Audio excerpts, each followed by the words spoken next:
आज के इस वीडियो में बात करेंगे हिंदी सिनेमा और उसके अध्ययन के बारे में। देखिए, इस सब्जेक्ट के ऊपर हम यूनिट 1 के 2 चैप्टर कवर कर चुके हैं। आज पढ़ने जा रहे हैं हम चैप्टर 3 को और इसके बाद हमारी यूनिट 1 कंप्लीट हो जाती है। तो चैप्टर 3 हमारा है हिंदी सिनेमा और उसका विश और उसकी विषयवार कोटियाँ। ठीक है, विषयवार कोटियाँ क्या होती हैं मैं आपको ये बता देता हूँ। देखिए, विषयवार कोटियाँ होती है कि किन किन विषयों पर मूवी या फिल्में आज तक बनी हैं, वो हम डिस्कस करेंगे। इंस्टा पे आप मुझे फॉलो कर सकते हो, आपकी कोई क्वेरी या क्वेश्चन है तो यहाँ पर आप मुझे पूछ सकते हो। और टेलीग्राम पे जाके आप इस ग्रुप को ज़रूर ज्वाइन करें, आपके लिए काफ़ी बेनिफिशियल ग्रुप है ये। यहाँ पर आपको वीडियो की नोटिफिकेशन तो मिलती ही है, प्लस आपको हमारे नोट्स मिल जाते हैं जो वेबसाइट पे हमने डाल रखे हैं, उसको आप डिटेल से स्टडी कर सकते हैं। तो चलिए स्टार्ट करते हैं।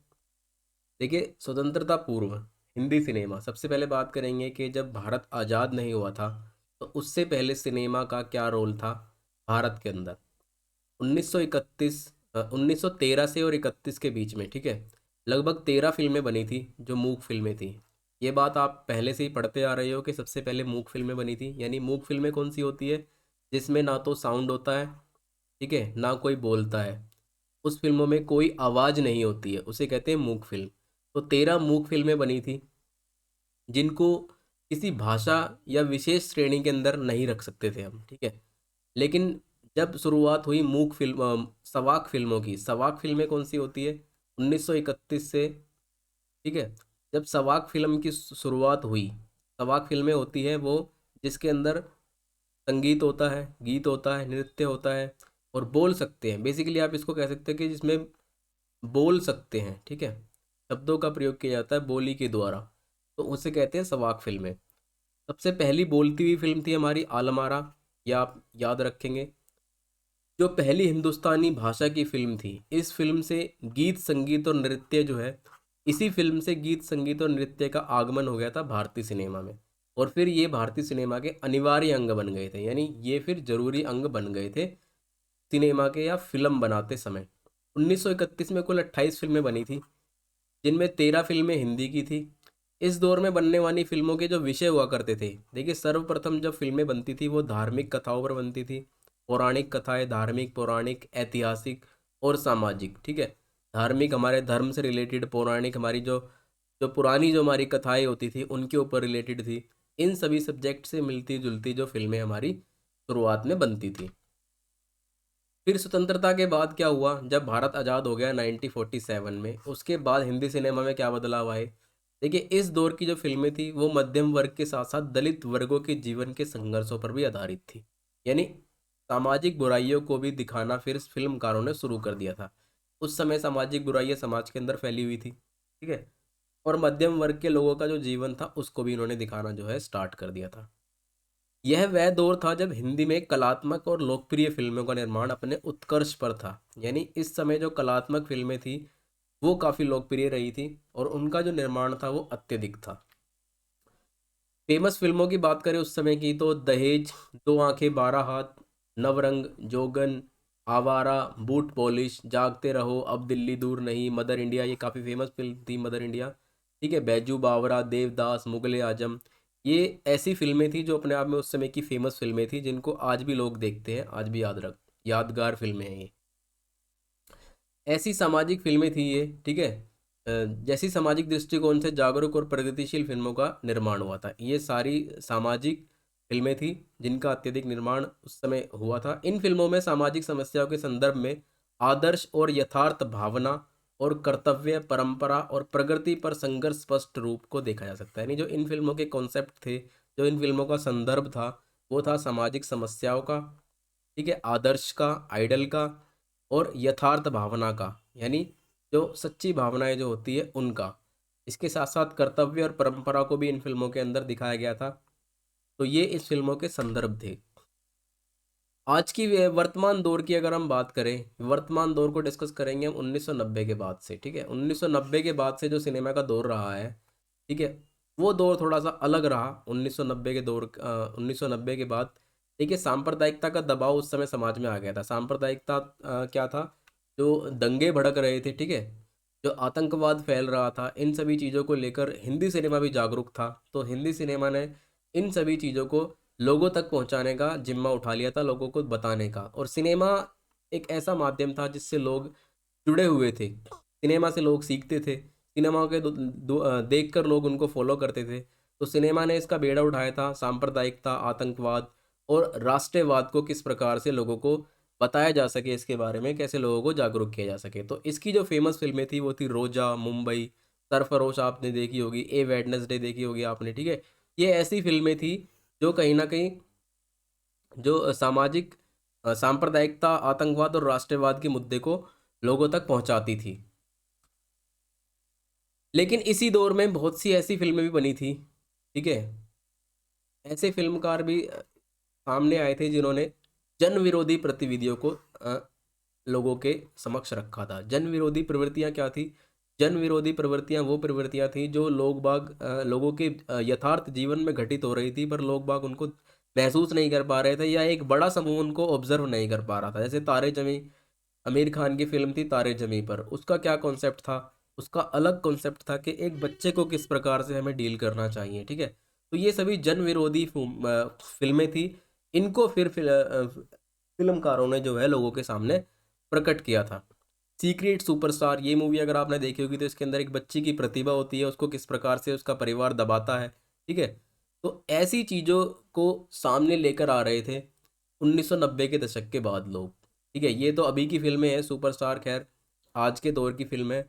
विशाल भारद्वाज की मकबूल है, ओमकारा, हैदर, राकेश मेहरा की रंग दे बसंती, ये सभी जो नाम मैं ले रहा हूँ ये डायरेक्टर रहे हैं इन मूवियों के। अनुराग कश्यप की ब्लैक फ्राइडे है, गैंग्स ऑफ वासेपुर है। गैंग्स ऑफ वासेपुर अगर आपने फिल्म देखी होगी तो आपको पता होगा उस समय वासेपुर के अंदर किस प्रकार से दंगे थे, किस प्रकार से अ, जो दंगे भड़के हुए थे आपस में, लोगों जो गुट बने हुए थे गुंडों के, ठीक है, उनको दिखाया गया है। तो ये जो फिल्में थी ये सारी जन विरोधी प्रवृत्तियों की फिल्में थी, ठीक है। इन्होंने लोगों का ध्यान अपनी ओर आकर्षित किया था इन फिल्मों के द्वारा। अब बात करते हैं हिंदी फिल्मों की विषयवार कोटियाँ। विषयवार कोटियाँ मैंने आपको बता दी है, नहीं किन किन विषयों पर आज तक जो फिल्में बनती हैं या बनती आई है। तो सबसे पहले बात करते हैं धार्मिक और पौराणिक और ऐतिहासिक, ठीक है। सबसे पहले जो फिल्में बनती थी वो बनती थी धार्मिक, पौराणिक और ऐतिहासिक। दादा साहेब फाल्के ने जब पहली फिल्म बनाई थी राजा हरिश्चंद्र, आपको याद हो, राजा हरिश्चंद्र दादा साहेब फाल्के के द्वारा डायरेक्ट की गई पहली मूवी थी। भारत की जनता को धार्मिक, और इसका मूवी का जो इस बनाने के पीछे जो उनकी सोच थी वो ये थी कि भारत की जनता को धार्मिक और पौराणिक कथाओं के माध्यम से ही सिनेमा हॉल तक लाया जा सकता है। यानी जब सिनेमा हॉल आया तो सिनेमा हॉल तक शुरुआत में लोग इतने ज़्यादा नहीं जाते थे। तो उस समय कहीं ना कहीं एक जो बड़ा तबका था लोगों का वो धर्म में, ठीक है, और पौराणिक कथाओं में अत्यधिक विश्वास रखने वाला था। या ये कह सकते हो कि उस समय जो बड़े तबका था उसका जो इंटरेस्ट था वो धार्मिक कथाओं में ज़्यादा था। तो दादा साहेब फाल्के ने जब राजा हरिश्चंद्र फिल्म बनाई थी तो उनका यही उद्देश्य था कि लोगों को हॉल तक कैसे लाया जाए, ठीक है, सिनेमा हॉल तक कैसे लाया जाए। तो इसीलिए उन्होंने राजा हरिश्चंद्र फिल्म की निर्माण की थी।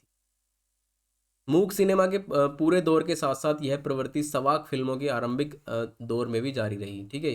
पहली जो मूक फिल्में जब बनी थी वो भी पौराणिक कथाओं पर बनी थी, धार्मिक और पौराणिक कथाओं पर। उसके बाद ये प्रवृत्ति सवाक फिल्मों में भी देखने को मिलती है, यानी आवाज़ वाली फिल्मों में भी देखने को मिलती है। जिनमें से फेमस रही है सती सावित्री, सती अनसुईया, देवयानी, द्रौपदी, सती सुलोचना, भक्त प्रहलाद। ये सारी धार्मिक मूवियाँ थी जो उस समय की फेमस थी, ठीक है।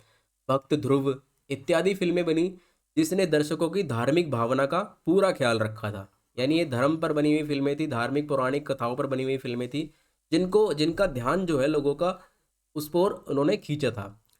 आपने देखा होगा रामायण महाभारत का जो काल रहा था, रामायण महाभारत में कितनी रुचि थी लोगों की, इसको देखने के लिए लोग दूर दूर से इकट्ठे होते थे। एक बड़ा तबका इनका फैन था रामायण और महाभारत का, ठीक है। इनके चरित्र, जिनमें पौराणिक चरित्र थी, चरित्रों का जो रोल जिन्होंने किया था उनका आज भी सम्मान जो है किया जाता है। इन फिल्मों में अपने आप में बहुत महत्वपूर्ण एवं लोकप्रिय फिल्में थी। 1975 में जब जय संतोषी माँ एक फिल्म बनी थी, आपको याद हो, वो उस समय काफ़ी फेमस फिल्म थी, उस समय की बहुत चली थी फिल्म वो। तो यह वो भी एक लोकप्रिय फिल्म थी। धार्मिक और पौराणिक कथाओं पर बनने वाले टेलीविज़न धारावाहिक भी काफ़ी पसंद किए जाते थे, ठीक है। टेलीविज़न धारावाहिक से बात कर रहे हैं, महाभारत पर भी धारावाहिक बने, रामायण पर रामायण तो आपको पता ही है कितनी फेमस थी, जो आज के समय में अभी भी देखी जाती है। लॉकडाउन में आपको याद हो दूरदर्शन पे दोबारा से रामायण को दिखाया गया था, जो कि एक बार फिर से अपने आप में लोकप्रिय हो रही।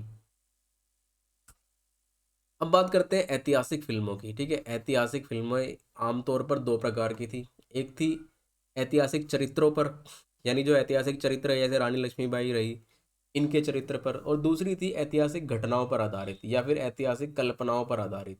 ऐतिहासिक घटनाओं पर आधारित फिल्में जरूरी नहीं थी कि ऐतिहासिक तथ्यों पर वो बिल्कुल वैसी की वैसी ही हो। इनमें फेमस थी बैजू बावरा, मुगले आजम, आषाढ़ का एक दिन, शतरंज के खिलाड़ी, पद्मावत। ये फिल्म आपने देखी होगी, पद्मावत, ये तो हाल ही में आई थी। ठीक है, ये आदि लोकप्रिय फिल्में थी। बहुत से पात्र ऐतिहासिक है, लेकिन उनमें दिखाई जाने वाली जो घटनाएं हैं, ठीक है, पात्र तो ऐतिहासिक है। पद्मावत के अंदर जो दिखाया है वो पात्र जो उसके अंदर दिखाए गए हैं, इस प्रकार से उनका युद्ध होता था अलाउद्दीन खिलजी और उसका, ऐतिहासिक है। लेकिन जो घटनाएं हैं वो कहीं ना कहीं अत्यधिक प्रामाणिकता प्रदान नहीं करती है, लेकिन फिर भी लोगों की रुचि इन सब चीज़ों में रहती है। इसके बाद हिंदी सिनेमा में प्रेम संबंधी फिल्में भी काफ़ी ज़्यादा बनती है। ठीक है, साहित्य की तरह सिनेमा में प्रेम कथाओं के कथाओं की अभिव्यक्ति, अभिव्यक्ति आएगा यहाँ पे, अभिव्यक्ति उतनी ही पुरानी है जितना कि सिनेमा। आमतौर पर हिंदी फिल्मों में प्रेम के त्रिकोण कथाओं के रूप में से पेश किया जाता है। यानी हिंदी फिल्मों को आपने देखा होगा, उसको त्रिकोणीय अवस्था के रूप में पेश किया जाता है।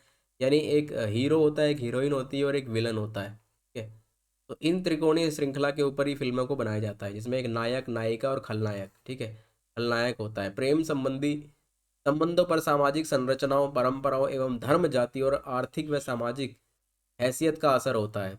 यानी जो प्रेम होता है उस पर क्या क्या सामाजिक असर होता है, परंपराओं का भी असर होता है, धर्म का भी असर होता है, जाति का भी असर होता है। ये सभी चीज़ें फिल्मकारों ने जो है लोगों को दिखाई थी। इसमें फेमस थी मुगले आजम, बॉबी। ये दो फिल्में आप जानते हो काफ़ी ज़्यादा फेमस रही थी, जो प्रेम संबंधों को अभिव्यक्त करने में अत्यधिक भूमिका निभाने वाली थी। उसके बाद बात करते हैं सामाजिक सुधारों वाली फिल्मों की। तो सामाजिक सुधारों की भी अत्यधिक फिल्में बनी थी। जब सिनेमा का निर्माण शुरू हुआ था, तो देश जो था वो अंग्रेजों के अधीन था। जब सिनेमा स्टार्ट हुआ था तो उस समय भारत अंग्रेजों के अधीन था, और सेंसरशिप के कारण फिल्मकारों के लिए ऐसे विषयों पर फिल्म बनाना संभव नहीं था जिसमें तत्कालीन राजनीति व्यवस्था की आलोचना हो। ठीक है, आज तो हम फिल्म बना लेते हैं किसी भी टॉपिक पे उठा के, लेकिन जब भारत गुलाम था ब्रिटिशरों के, जिस समय सिनेमा भारत में आया था, उस समय राजनीतिक व्यवस्था के ऊपर फिल्म बनाना बिल्कुल भी अंग्रेजों को एक्सेप्टेबल नहीं था। सेंसर बोर्ड की व्यवस्था कर रखी थी उन्होंने। ठीक है, सेंसर बोर्ड जो था इन सब पे पाबंदियां लगाता था। तो ऐसी राजनीति व्यवस्थाओं पर फिल्म बनाना उस समय जो है आसान नहीं था। यही वजह थी कि उस दौर में सबसे ज़्यादा फिल्में बनती थी सामाजिक मसले पर। ठीक है, सोशल मुद्दे के ऊपर फिल्में ज़्यादातर बनती थी, जैसे जाति व्यवस्था हो गई, ठीक है, दलितों का शोषण किस प्रकार से ब्राह्मणों के द्वारा किया जा रहा था, इस पर हो गई। तो इन सामाजिक मुद्दों के ऊपर फिल्मों को बनाया जाता था।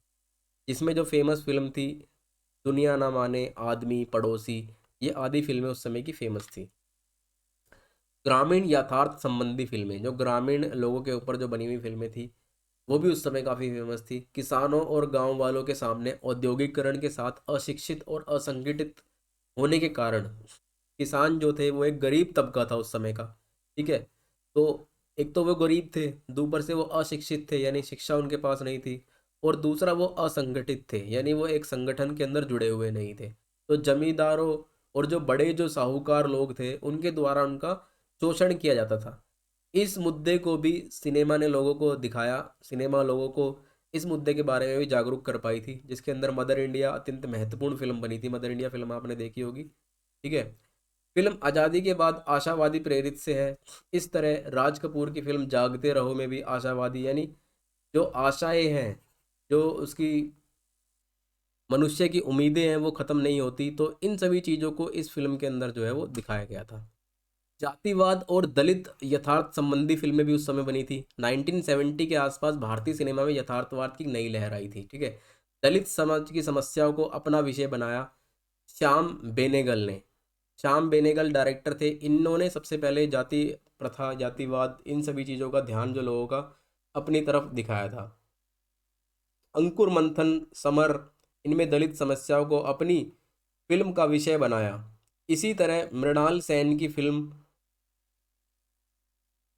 मिल गया गोविंद निहाली की फिल्म, ठीक है, ये मिल गया फिल्म का नाम है आक्रोश, ठीक है। सत्यजीत रॉय की फिल्म सदगति आदि फिल्में दलित यथार्थ चित्रण को दिखाती हैं। यानी ये जो फिल्में बनाई गई थी, सत्यजीत रॉय की फिल्म सदगति, ठीक है, गोविंद निहलनी की फिल्म आक्रोश, इनमें क्या दिखाया गया था? इनमें दिखाया गया था कि दलितों के साथ किस प्रकार से शोषण किया गया था, किस प्रकार से दलितों का एक्सप्लॉइटेशन हो रहा था उस समय के समाज में।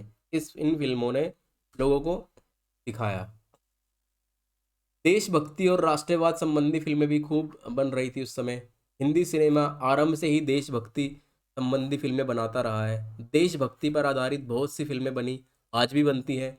आज़ादी की लड़ाई के दौरान जो प्रमुख घटनाएं घटी, अंग्रेजों के हाथों शहीद हुए देशभक्तों को लेकर कई फिल्में बनी, जैसे क्रांति हो गई, जुनून, लगान, शहीद मंगल पांडे, ठीक है, शहीद फिल्म है मंगल पांडे है, लक्ष्मीबाई है, भगत सिंह है, चंद्रशेखर आजाद आजाद और सुभाष चंद्र बोस, महात्मा गांधी।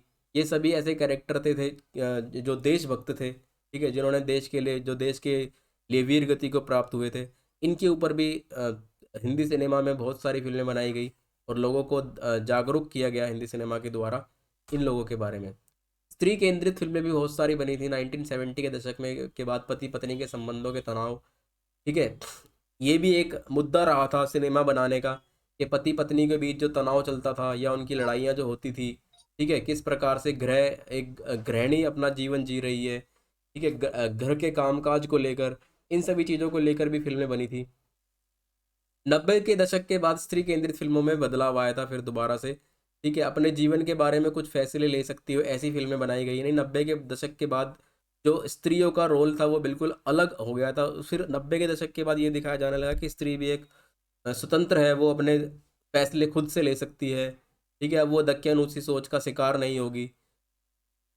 इनमें जो फिल्में थी वो फेमस थी, दामिनी, बैंडिट क्वीन, ठीक है, सरदारी बेगम, मृत्युदंड, हरी भरी, जुबेदा, क्वीन और राजी। राजी और छपाक ये तो आज के युग की फिल्में, ये आपने देखी ही होंगी। तो ये सभी फिल्में कौन सी फिल्में थी? ये वो फिल्में थी जिसमें जो महिलाओं की स्थिति को दिखाया गया था कि महिला भी स्वतंत्र है और संगठित है, अपने आप में सुदृढ़ है, वो अपने फैसले खुद से ले सकती है। इसके बाद जीवन पर के फिल्में बनती है, ठीक है। जीवन फिल्में परक फिल्म कौन सी होती है? जो किसी के करेक्टर स्केच पर बनाई जाती है, ठीक है, लाइफ स्केच पर किसी के बनाई जाती है, जिनमें से आप देखी होगी मिल्खा सिंह है, महेंद्र सिंह धोनी है, मैरी कॉम है, पान सिंह तोमर है, ठीक है, दंगल है, नीरजा है। ये वो फिल्में थी जो किसी कैरेक्टर के ऊपर बनाई जाती है, जिन्हें कहते हैं जीवन परक फिल्में। शुरुआत से ही बनती थी ये फिल्में, ऐसा नहीं है कि अभी बनने स्टार्ट हुई है, पहले से ही बनती आ रही थी, लेकिन अब जो है इन फिल्मों का दौर अत्यधिक हो गया है। शुरुआत में जैसे मान लो आप, सुभाष चंद्र बोस की फिल्म बनी थी, भगत सिंह पर फिल्म बनी थी, ठीक है, मिर्जा गालिब पर, लक्ष्मीबाई पर, महात्मा गांधी, फूलन देवी, ये सारे ऐसे चरित्र थे जो महान चरित्र थे, इनके चरित्र पर फिल्में बनी थी। और आज की जो फिल्में हैं, ठीक है, उन फिल्मों में आप देख सकते हो मिल्खा सिंह, महेंद्र सिंह धोनी, मैरी कॉम, ये सभी फेमस फिल्में हैं। तो ये सभी फिल्में थी जीवन परक फिल्में। तो यहाँ पर हमारा चैप्टर 3 खत्म हो जाता है। यहाँ हमने सारी विषयवार जो कोटियाँ हैं हमारी सारी डिस्कस कर ली हैं इस वीडियो के अंदर। मिलते हैं यूनिट 2 में, चैप्टर 2 के साथ नेक्स्ट वीडियो में। तब तक वीडियो को लाइक कीजिए, चैनल को सब्सक्राइब कीजिए। धन्यवाद।